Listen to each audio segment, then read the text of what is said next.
Bienvenidos al domingo 23 después de Pentecostés, el penúltimo domingo del año litúrgico.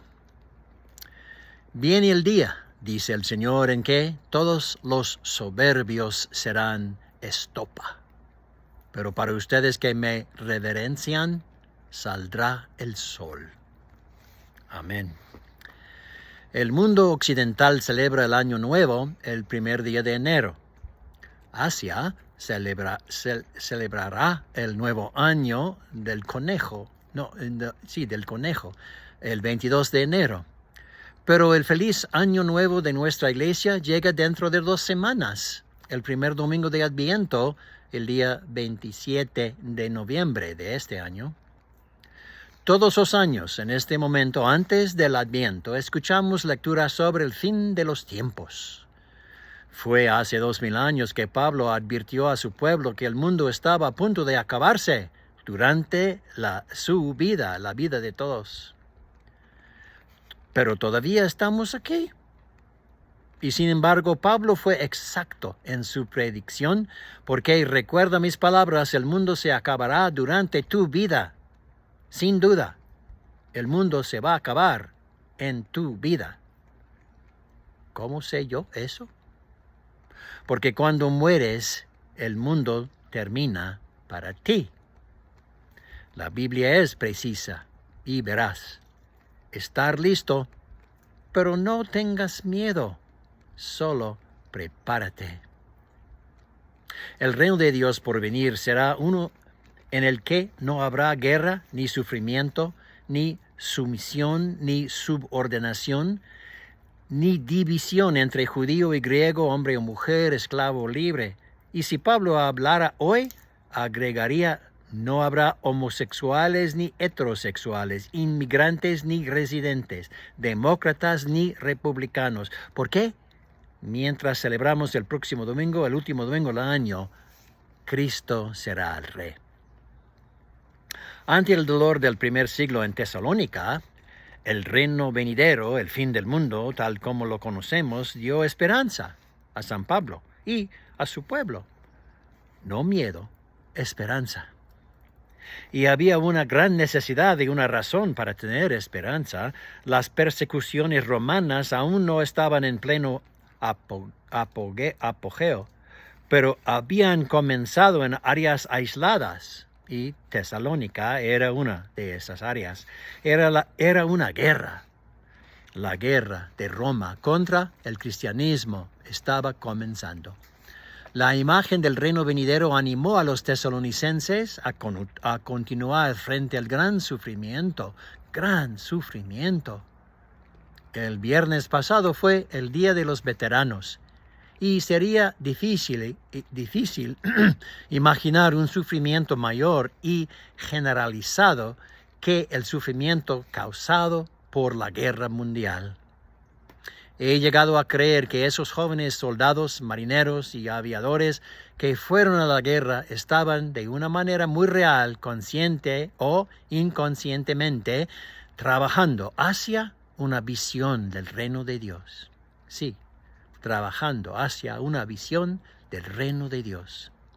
Los que ahora llamamos veteranos, por supuesto, no pensaban en ello como trabajando hacia una visión del reino de Dios. Sé que ni mi papá ni mis 4 hermanos eran tan piadosos, pero sin ponerlo nunca en tantas palabras estaban trabajando para la venida del reino de Dios. Porque el reino es uno de sacrificio propio. Un reino donde el otro y no el yo es el número 1. Porque en la lucha contra las fuerzas humanas del mal, todas las personas que participaron voluntariamente como voluntarios o de mala gana como reclutas, todos ofrecieron de alguna manera un destello de luz, la luz de la devoción abnegada. Esa luz se ofreció como un regalo precioso a los que están en la oscuridad. Una oscuridad que todavía amenaza con cubrir la tierra, incluso cuando hoy en día es rechazada en lugares como la región de Donetsk en Ucrania. independientemente de cómo mires la trágica realidad del combate militar, independientemente de lo que percibas como los motivos que nos mueven al horror de la guerra, no mires el fuego del terror destructivo del armamento, sino el fuego del espíritu de los jóvenes, en su mayoría jóvenes, defensores, esos soldados. Es un espíritu de autosacrificio en el centro mismo de su joven ser. Ya sea que entiendan por qué deben estar ahí o no, claramente entienden algo que todos haríamos bien en entender tan bien como ellos han entendido el autosacrificio. Porque han vivido abnegados, sabían que se estaban poniendo en peligro y no por su propio bienestar. Fue por algo más grande que ellos mismos, algo realmente escaso en este país hoy en día. Algo que ha escaseado en Estados Unidos desde hace algún tiempo, algo llamado el bien común. Odio el hecho de que parece que no podemos abordar los problemas del mundo sin recurrir a la violencia, pero respeto profundamente y admiro humildemente la generosidad de aquellos cuyo sacrificio personal los colocó en una clase aparte, y diría una clase superior a sus hermanos y sus hermanas. Cualquiera que sea la posición que tomemos sobre la guerra en general o sobre cualquier guerra en particular, tenemos que agradecer a los veteranos entre nosotros. Y debemos agradecer a Dios por la vida que nos ha dado, no solo por el derramamiento de sangre, sino más al fondo del asunto, por el derramamiento de sí mismos, por el bien de los demás, poniendo al otro por delante del yo. Si el otro era un ser amado en casa, o si el otro era el ideal, ese ideal casi perdido aquí del bien común.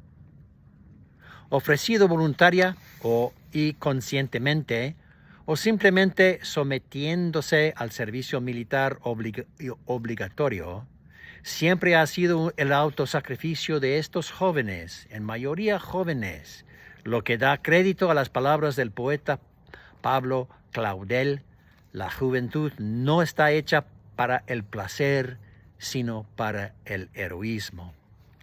Es principalmente en el Día de los Caídos que recuerdo a mi padre, que sobrevivió a la Segunda Guerra Mundial y murió en 1995. Ahora es en el Día de los Caídos, en mayo, que recuerdo a dos de mis 4 hermanos que sirvieron durante Vietnam y ahora descansan en paz. Es principalmente en el Día de los Veteranos, en noviembre, que celebro a mis 2 hermanos veteranos vivos. Porque el Día de los Veteranos celebra a los veteranos que aún están entre nosotros. No honra el llamado a las armas, sino la respuesta abnegada al llamado a las armas.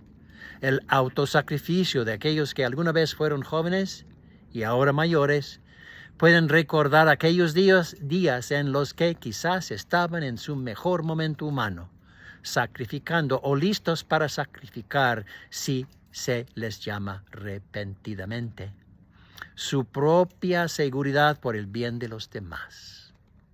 Eso, en mi opinión, es lo que hace que este fin de semana sea un momento para celebrar.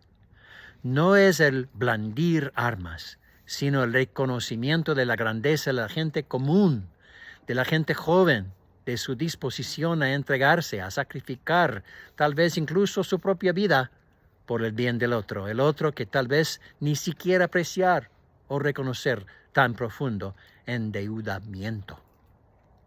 Estos son los que están entre los arrogantes, avergonzados por Malaquías en nuestra primera lectura. Estos no son ellos. Estos son los que reverencian o por sus acciones reconocen el bien común el ideal de autosacrificio, que es lo más cercano a Dios que tenemos. Estos son los que no vinieron para ser servidos, sino para servir, como aquel que se hizo carne y vivió entre nosotros con un propósito singular, una vida de amor abnegado. El Día de los Veteranos no se trata de las glorias efímeras de la batalla, sino la gloria eterna del sacrificio personal. Nadie tiene mayor amor que la disposición a dar la vida por los demás.